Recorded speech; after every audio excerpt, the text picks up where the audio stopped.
అందరికీ శనార్థి ఆడలకు మంగళారతి. ముందుగా మనం ముచ్చట్లలో ఏముంటాయి నెత్తిరాతల గీతలే కదా, చూడు రెడ్ లైన్స్. కాంగ్రెస్ సర్కారు 2 గ్యారెంటీలు అమలు చేస్తదట. మళ్ళా తెలంగాణ ముఖ్యమంత్రి సారే చెప్పేస్తాడట అంతా కుల్లం కుల్లా.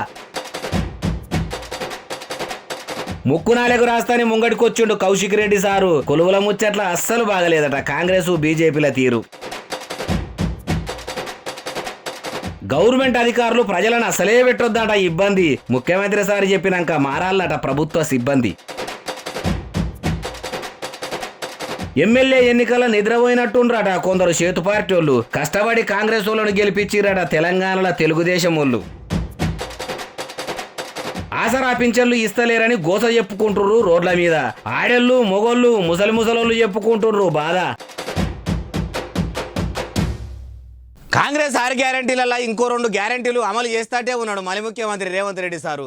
మరి 2 గ్యారెంటీలకు ఎన్ని పైసలు అవుతాయి, ఏం కథ? మరి పైసల మంత్రి ఏమన్నాడు, ఎప్పటి నుంచి పథకాలు అమలు అవుతాయో ఏం కథనో అరుచుకుందాం. పరి ప్రజాపాలన పెట్టినాము, అభయస్తం దరఖాస్తులు తీసుకున్నాం గానీ ఇప్పటి వరకు అమలు చేస్తలేరని ప్రజల్లో మన పేరు ఖరాబ్ అయ్యే కాడికి వస్తుంది. పబ్లిక్ లో మన పతార పల్స కాకముందే 500కే ఇస్తామన్న గ్యాస్ బుడ్డి 200 యూనిట్ల ఫ్రీ కరెంట్ ఇవ్వాలి. మనది మాట తప్పని మడమేదింపని ప్రభుత్వం అనిపించుకోవాలి. ఇక ఆలస్యం అన్న మాటనే ఉండొద్దు. ఎంత జల్దీన అయితే అంత జల్దీన గ్యాస్ బుడ్డీలు వంచి ఫ్రీ కరెంట్ ఇచ్చి గృహజ్యోతి పథకాన్ని అమలు చేయాలి అనుకొచ్చిండట. ఇక ఎన్ని గ్యాస్ బుడ్డీలకు ఎంతమంది దరఖాస్తులు పెట్టుకుర్రు, ఎన్ని ఇండ్లకు మీటర్లు ఉన్నాయో అన్ని తెప్పించుకొని లెక్కలు పద్దులు కూడా రాస్తున్నాడట పైసల మంత్రి మల్లుబట్టి విక్రమార్క సారు. మరి ఎప్పటి నుంచి అమలు చేస్తారంటే ఇగో ఇది పలాని డేటు, ఈ తారీఖు నుంచి అమలు చేస్తామని కరెక్ట్ డేటును మాత్రం చెప్పలేదు. కానీ 500 గ్యాస్ బుడ్డీల బుకింగ్ కోసం మహిళలు కండ్లు గాయాలు కాసేటట్టు ఎదురు చూస్తున్నారని అంటారు ఈ ముచ్చట తెలిసినోళ్ళు.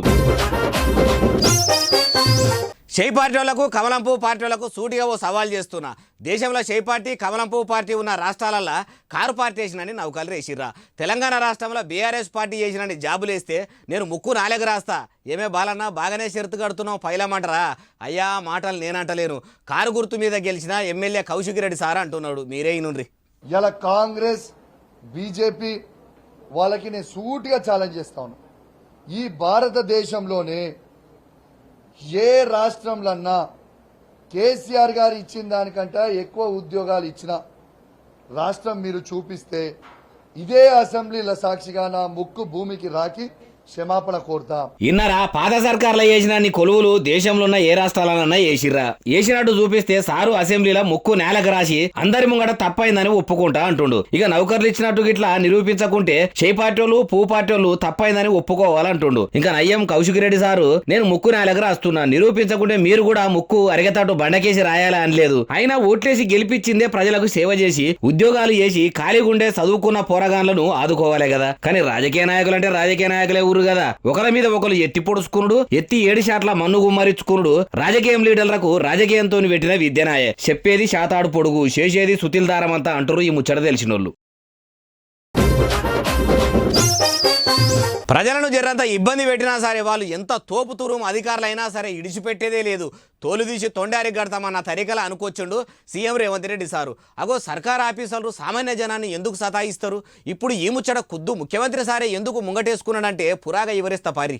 మేం పాలకులం కాదు సేవకులం అని చెప్పినట్టు అధికారులు కూడా ప్రజలకు సేవ చేయాలి గాని మా బుద్ధి ఉన్నట్టు చేస్తామని నకరాలకి ఇట్లా చేసిండ్రు అనుకో నౌకర్లకెళ్ళి తీసేసి సీదా ఇంటికి పంపిస్తాం. ప్రజలను బాధ పెట్టే పని ఏది కూడా చేయొద్దు అనుకోవచ్చుండు. వాళ్ళు ఓట్లేస్తేనే కదా మేము గెలిచింది, మన ప్రభుత్వం ఏర్పడ్డది. వాళ్ళు చెప్పినట్టు మనం చేయాలి గాని మనం చెప్పినట్టు వాళ్ళు చేయొద్దు అనుకోవచ్చుండు. అవు మరి ప్రభుత్వ ఉద్యోగులంటే ప్రజల జీతగాళ్లే కదా. ప్రజలంటేనే ప్రభుత్వం, ప్రజల అవసరాలు తీర్చేందుకే ప్రభుత్వాలు ఏర్పడతాయి, ప్రభుత్వ ఉద్యోగులు ఉంటారు. ఆ మాట మరిచి జనం మీదనే రుబాబు చూపిస్తే ఎట్లా? నెల నెల ప్రజలు పన్నులు కడితేనే కదా ప్రభుత్వ ఖజానా నుండి సర్కార్ ఆఫీసర్లు సల్లగా బతుకుతుర్రు. వాళ్ళు తినే ప్రతి మెతుకు మీద కూడా ప్రజల పేరే రాసి పెట్టున్నది అన్న నియ్యతం అరవద్దు. కానీ కొందరు అధికారులు అందుకు ఉల్టా లంచాల కోసం జరిగే లెక్క పబ్లిక్ ను పీల్చుకదింటారు. అసొంటోళ్ళు ఇప్పటికైనా మారి చేసే నౌకర్లకు న్యాయం చేయరు, లేకుంటే కొలువులకెళ్ళి తీసేసుడు గ్యారంటీ అంటూరు ఈ ముచ్చట తెలిసినోళ్ళు. కాంగ్రెస్లున్న బుడ్డ లీడర్లు కార్యకర్తల నుంచి పెద్ద పెద్ద నాయకుల దాకా తెలంగాణలో 119 నియోజకవర్గాలల్లో ఆదమరిచి నిద్రపోయిండ్రేమో కానీ పసుపు కొమ్ము ముత్తైదువులు తెలుగు తమ్ములు మాత్రం కాంగ్రెసు గెలుపుకు కారణమైనరట. అగో బాలన్న, రాష్ట్రంలో శత్రువులైన సైకిలు షెయికి సేవ తెచ్చుడు ఏంది అంటారా?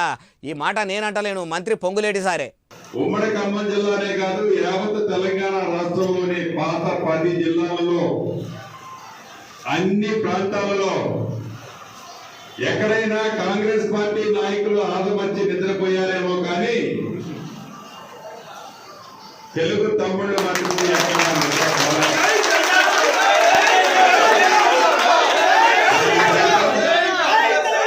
ఇన్నరా కాంగ్రెస్ సర్కార్ అధికారంలోకి వచ్చేందుకు షెయి పార్టీ లీడర్ల కంటే సైకిల్ పార్టీ లీడర్లే శాయాశక్తుల శ్రవణంత దార ఊసి కాంగ్రెస్ ప్రభుత్వం ఏర్పడేందుకు కారకుల ఇర్రట. అంటే ఇక కాంగ్రెస్ పార్టీ సైకిల్ పార్టీ వేరు కాదనుకొచ్చిండు. భవిష్యత్ రాజకీయాల్లో తెలుగు తమ్ముళ్ళకి వీరు వేరు, కాంగ్రెస్ పార్టీ వేరు కాదు. మేమేదో అధికారంలో లేమని మీరు ఎవరు కూడా నిలబడద్దు. కాంగ్రెస్ పార్టీలో మేమున్నా మీరు చేసిన సహాయాన్ని మేము ఎప్పటికీ మర్చిపోము. ఇన్నొద్దులు పాము ముంగిస లెక్క కొట్లాడుకునే తెలుగుదేశము కాంగ్రెస్ పార్టీల ఒక పార్టీని అధికారంలోకి తెచ్చుకునేందుకు దోస్తాను ఉన్నది అనిపిస్తలేదు మంత్రి గారి మాటలు వింటుంటే. అంటే ఎంపీ ఎలక్షన్లలో కూడా తెలుగు తమ్ముళ్ళు ఇట్లా కష్టపడి 17 స్థానాలకు 17 తెచ్చేదాకా కష్టపడమని చెప్తున్నట్టు లేదు అంటుండ్రు. ఇక దేశ నాయకుడు చంద్రాల రుణం కూడా తీర్చుకోలేనిదని ఆయనకు ఆయన కొడుకు లోకేశంకు కూడా గుండెపూర్వకంగా థ్యాంక్స్ అనుకొచ్చిండు. తెలంగాణలో పెద్ద పోలీస్ ఆఫీసర్లు పెట్టుకున్న దావత్కు పెద్ద సుట్టమూలే హాజరుపడ్డాడు మలి ముఖ్యమంత్రి రేవంత్ రెడ్డి సారు. ఆ పేరంటానికి ఇంటామెను కూడా ఎంట పెట్టుకపోయిండు. పోలీస్ స్టేషన్లో పోలీసుల మర్యాదలు వేరే తీరుగుంటాయి కానీ వాళ్ళు పెట్టుకున్న దావతుల సారు ఇంటామెకు మర్యాదలు ఎట్లా చేసిరో చూద్దాం పారి. సార్ కార్లకెళ్ళి దిగుడు ఆలస్యమే లేదు. పోలీసు పెద్ద సార్లు పువ్వుల గుత్తులు చేతుల్లో పెట్టి ఎదుర్కొర్రు. ముసిముసిగా నవ్వుకుంటూ ముఖ్యమంత్రి సారు కూడా తీసుకుండు. సారు ఇంటామెకు కూడా మహిళలు మంచిగా పువ్వుల గుత్తితోని స్టేజ్ మీద స్వాగతం పలికిర్రు. బొకేలు ఇచ్చుడు అయిపోగానే ముఖ్యమంత్రి సారు ఇంటామె ఇద్దరు వేదిక మీద కూర్చున్నారు.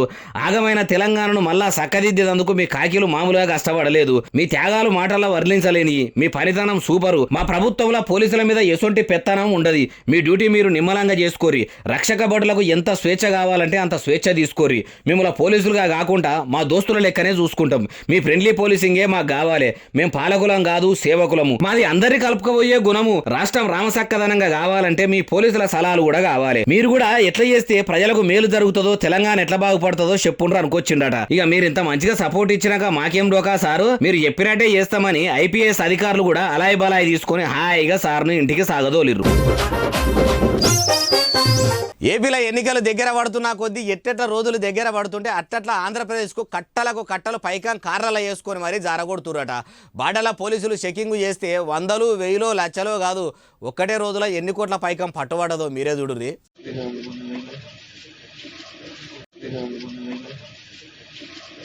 చూసిండ్రా ట్రాక్టర్ల ఇటుక పిల్లలు వేర్చినట్టే వేర్చుకొని కార్లలో వేసుకొని పోతుంటే ఆంధ్రప్రదేశ్ పోలీసులకు అడ్డం పొడుగు నిలువు దొరికిర్రట ఈ దొంగ పైకం కొంచబోతున్నోళ్ళు. ఇనిగాన పైసలు ఎడికెళ్ళి సంపాదించురు. ఇవిడి కాగితాలు చూపెట్టమంటే చూపెట్టలేదట. పాపపు సొమ్ము తీసుకుపోయి ప్రజలకు వంచాలనుకుంటారా? ఇది ఉండవలసింది ఈడ కాదని సంచుల్లో వేసుకొని వచ్చి పోలీస్ స్టేషన్ లా సాలుపూత పెట్టి మీడియాకు చూపెట్టిర్రు. అన్నట్టు ఎంత పైకం అనుకుంటారు? అక్షరాల 12 కోట్ల రూపాయల కంటే ఎక్కువనేనట. ఇది శాంపిల్ మాత్రమే. ఇంకా అస్సలు పైకము ఇంకా కొన్ని దినాలల్లా బయట పడుతుంది. ఎందుకంటే ఎన్నికల ముంగట ఎన్ని అట్లా చూడలేదు ఇట్లా దొరికిన దొంగ డబ్బును అంటారు ఈ ముచ్చట తెలిసినోళ్ళు.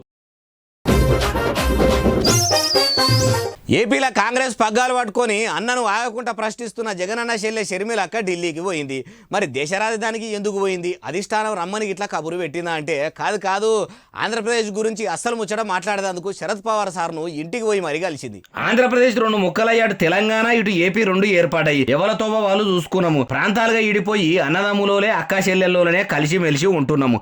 10 ఏళ్ల కింద నరేంద్ర మోడీ సారు ఏపీకి ప్రత్యేక హోదా ఇస్తామన్నట్టు చెప్పిండు. ఏపీకి స్పెషల్ స్టేటస్ ఇవ్వాలని విభజన చట్టంలో ఉన్న ఇప్పటికీ ఇస్తలేరు. ప్రత్యేక హోదా దేవుడెరుగు, ప్రత్యేక ప్యాకేజీ అన్నారు, అది కూడా దిక్కులేదు. బీజేపీ సర్కార్ ముచ్చటే పక్కకు పెట్టింది.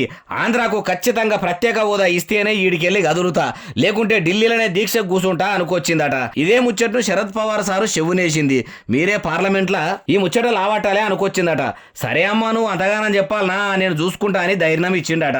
చూడాలి మరి 10 ఏళ్లలో రాని ప్రత్యేక హోదాను పట్టుబట్టి పట్టుకొస్తుందా అంటుర్రు రాజన్న రాజకీయ వారసురాలు పట్టుదల చూసినోళ్ళు.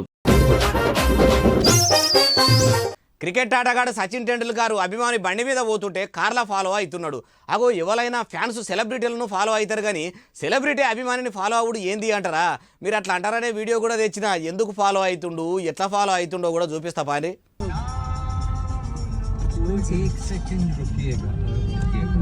रास्ता पूछना था आपको। एयरपोर्ट कैसे जाना है सर?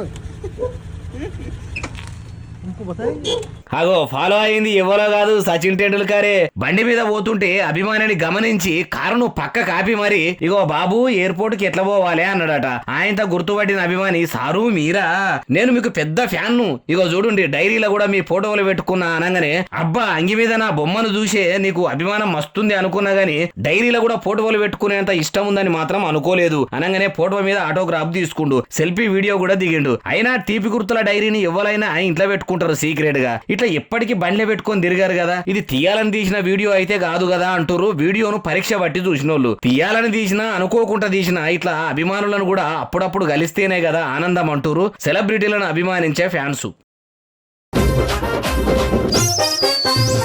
గంజాయి స్మగ్లింగ్ చేస్తుంటే టాస్క్ ఫోర్స్ పోలీసులకు పట్టుబడ్డారు పోలీసులు. అగో స్మగ్లర్లని చెప్పబోయి ఫ్లోల పొరపాటున పోలీసులకు పట్టుబడ్డ పోలీసులని చెప్పిన వాయా బాలన్న అనేరు. నేను చెప్పింది కరెక్టే, గంజాయి స్మగ్లింగ్ చేస్తున్న పోలీసులను పోలీసులే పట్టుకోరు. చూడురు మీరు కూడా. బాచుపల్లి పోలీస్ స్టేషన్ ముంగట మారుతి ఎకో వ్యాను వెనక బూట్లు తొడుక్కొని బుద్ధిమంతుడు లెక్క నాలుగు ముఖం వేసుకున్న ఈ నల్లికుట్లోడు పక్కపొంటి నిలబడి ఫోటోకు పోజు పెట్టిన సైండిల్ చెప్పులు వేసుకున్నాడు. ఇద్దరు కూడా పానం బాగలేదని పోలీస్ స్టేషన్ లో సిక్కులు పెట్టిరట. గంజాయి దందాన్ని గట్టిగా చేద్దామనుకుంటారట. ఆంధ్రప్రదేశ్ లో అయితే అనుమానం వస్తుందని ఏపీ బార్డర్ దాటించి వేసుకొస్తుంటే బాచుపల్లిలో వీళ్ళ భాగవతం బయటపడ్డది. ఏం తక్కువ 8 లక్షల రూపాయల మాలేసుకొస్తుర్రట. చూసిర్రు కదా, పప్పు ఉప్పుల పొట్లాలోనే ప్యాకింగ్ చేసుకొని వచ్చిర్రట. ఏపీ నుంచి రాగా తొవ్వల్ల ఎన్నో పోలీస్ స్టేషన్ అలుగుతాయి, కానీ బాచుపల్లికి వచ్చినాక పట్టుకునుడే భలే చిత్రం అనిపిస్తున్నది కదా. మొట్టమొదలు చేసిన స్మగ్లింగ్లోనే దొరికిపోయిర్రు. అయినా పోలీసులు అయ్యుండి గంజాయి జారగొట్టుడేంది మరి? తప్పులు చేసిన వాళ్ళని పట్టుకుంటే వాళ్ళు సాడి దందాల గురించి చెప్తే మా కొలువుల కంటే మీ పనే బాగుంది, పేరుకే పోలీసు నౌకరి ఏం ఫాయిదా లేదు, మీతోని దందా చేస్తే పడతలు మంచిగా పడతదని వాళ్ళతోని చేతులు కలిపిర్రా. ఇంకేమన్నా ఉంటదా అని ఇషారిస్తురు ఈ పోలీసుల పట్టుకున్న టాస్క్ ఫోర్స్ పోలీసులు. జై అమరావతి జై అమరావతి అని జనం గుడికాడ గువ్వలు చెవ్వులు గిల్లుమనేటట్టు ఒర్రుతున్న జబర్దస్త్ మాజీ జడ్జి నగరి ఎమ్మెల్యే రోజా ముసిముసిగా నవ్వుకుంటా ముంగడికి పోతున్నది తప్పితే జై అమరావతి అని మాత్రం అస్సలు అంటలేదు. అనుండ్రి అనుండ్రి అనుండ్రి మేడం అని వెనక వచ్చేటోళ్ళు కూడా అంటుంటే కూడా అంటలేదు.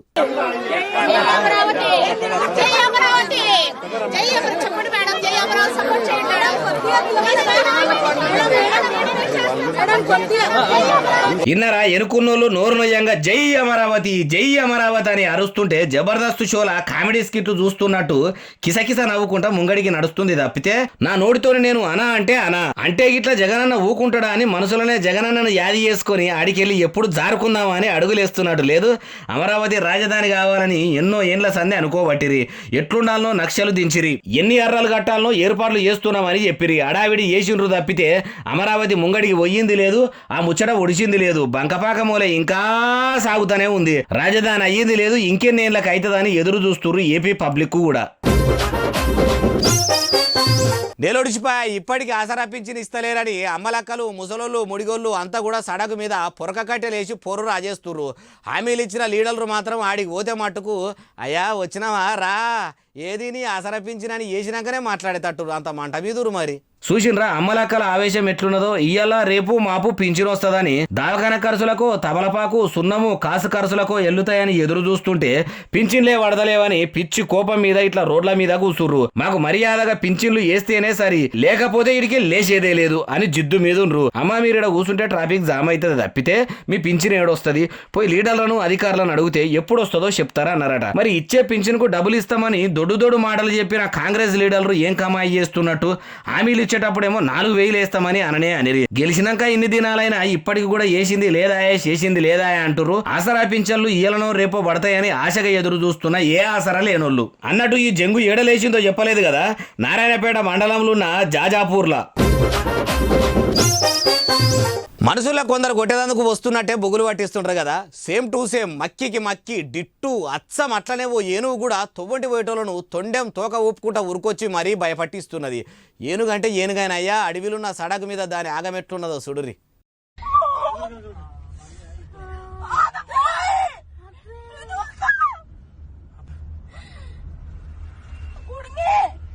ఇద్దరు చూస్తే నడిడోల లెక్కనే ఉండ్రు. వాళ్ళు నడుచుకుంటా వస్తుంటే ఎంట పడ్డది. ఇక ఎంట పడుతుంటే అన్నల ఎంట పడితే వాళ్ళ దాతు పోయి దావకాన్లా చేరింది. అదేమో ఏనుగాయే, కేనుగుండే హనుమంతుని ముంగట కుప్పిగంతులా అన్నట్టు అయ్యింది. మరి అంత పెద్ద అడవిలో వాళ్ళు ఎందుకు దిగిండ్రు అంటే తెలియదు. కానీ గజరాజు కంట్లనైతే పడ్డారు. అబ్బా ఓ అన్న తట్టుదాకి పడనే పడ్డాడు. కింద పడంగానే వెనక కాలుతోని తొక్కబోయింది గాని బాక్కుంటా పోయి బచాయించిండు. అది కూడా బుగులు పట్టించి అడవిల దిక్కు పోయింది. ఒకవేళ అది నిజంగానే కోపంతోనే ఉండేదుండే ఇద్దరి కాలం చెల్లిపోయేది. చూసిండ్రు కదా, అడవి జీవాలుండే అడవుల్లో ఒంటరిగా దిగితే మట్టుకు ఇట్లా వీటి కంట్ల పడే కాడికి వస్తది. కాబట్టి వన్యప్రాణులుండే వనాల్లో ఉండే తొవ్వల్ల ప్రయాణం కట్టినప్పుడు పైలం ఇది ఎక్కడైందో ఎప్పుడైందో గానీ ఇప్పుడు ఈ వీడియో ఇంటర్నెట్ లో ఇరగా మరగ తిరుగుతుంది. ఇగో ఇవి ఎలా తెచ్చిన ముచ్చట ఎట్లా అస్సలు ఇవి ఎలా తెచ్చిన ముచ్చట ఎట్లున్నాయి అస్సలు ఉన్నాయిలే. మళ్ళా తెస్తారే ఉంటా, మీరు మాత్రం చూస్తూనే ఉండాలి. మన ఎస్ఎస్సి డిజిటల్ బాగానే మంది సబ్స్క్రైబ్ చేస్తారు. ఇంకా చేయరి, లైకులు చేయరి, కామెంట్ చేయరి. ఉంటా మరి. సెలవు, శరార్థి, దండం, పబ్బతి ఇంకేమైనా ఉంటే అవన్నీ కూడా.